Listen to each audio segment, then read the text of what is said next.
आज मी तुमच्यासोबत शेअर करते माझ्या स्टाईलने मी जशी ओल्या नारळाची चटणी बनवते ना त्याची रेसिपी मी तुमच्यासोबत शेअर करणार आहे। तर डोसा बनवल्यानंतर डोशासोबत खायला चटणी ही लागतेच। आमच्या घरी माझे मिस्टर आणि पिहू दोघांना डोशासोबत भाजी नसली तर चालेल, फक्त चटणी असली तरी आवडीने खातात। तर ह्याच चटणीची रेसिपी तुमच्यासोबत आज मी शेअर करणार आहे। तर व्हिडिओ शेवटपर्यंत नक्की बघा।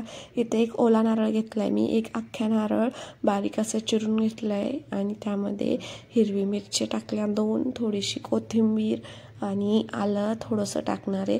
आणि तुमच्याकडे डाळी असतील तर टाका, नसतील तरी चालेल। छान याची पेस्ट बनवून घेतली आहे आणि मीठ पण टाकले ह्याच्यामध्येच।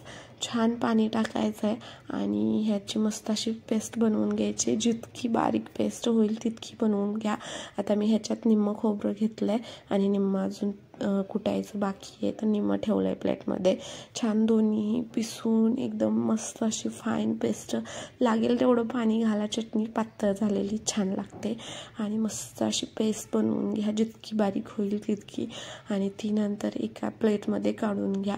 तर एक नारळ घेतलेला मी, एका नारळाची भरपूर चटणी बनते आणि तुम्हाला हवी तशी पातळ घट्ट तुम्ही ठेवू शकता। आमच्यात थोडीशी पातळ लागते कारण पिहूही खाते, तिला थोडीशी पातळ आवडते, त्यासाठी मी वेगळा स्पंजी डोसा बनवते। तर तिला पातळ चटणी लागते आणि मिस्टरांना सुद्धा तशीच आवडते। आता ह्याच्यावर आपण तडका घालणार आहोत। तर मी तर जो तवा आहे ना त्याच्यावरतीच तडका देते। ह्याच्यातच मी पिहूला स्पंजी डोसा बनवायचा अगोदर त्याच्यातच तडका देऊन घेते। तेल टाकलं थोडंसं, तेलामध्ये मोहरी टाकली, छान तडतडल्यानंतर कढीपत्ता टाकला। आता मी फोडणीला मोहरी आणि कढीपत्ता एवढंच घातलं आहे। तुम्हाला जिरे वगैरे अजून घालायचं असेल तर घालू शकता। छान फोडणी दिली चटणीवरती आणि ह्याच्यातच मी पिहूसाठी आता छान स्पंजी डोसा बनवून घेणार आहे। छान कडकडीत मोहरीची फोडणी द्या आणि छान ती चटणी मिक्स करून घ्या। आता ही चटणी ना तुम्ही जास्त वेळ ठेवू नाही शकत, कारण भरपूर वेळ ठेवली ना चिकट होऊन जाते, चांगली नाही लागत। तर तुम्हाला जेवढी लागेल तेवढीच बनवा मापामापी। छान पिहूसाठी इथं बघा मी स्पंजी डोसा बनवला आहे असा त्याच तव्यामध्ये, आणि जो डोस्याचा तवा आहे ना त्याच्यामध्ये मी आमच्यासाठी बनवते।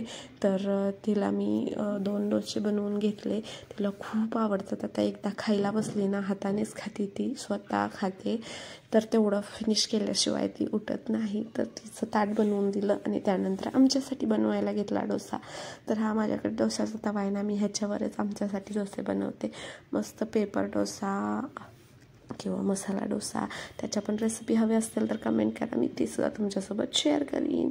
चला पटकन चॅनलला सबस्क्राईब करा आणि या कुरकुरीत मस्त डोसा खायला। चला तर मग पुन्हा भेटू पुढच्या अशाच एका छानशा व्हिडिओसोबत। रेसिपी कशी वाटली मला कमेंट करून सांगा। पुन्हा भेटू, बाय बाय।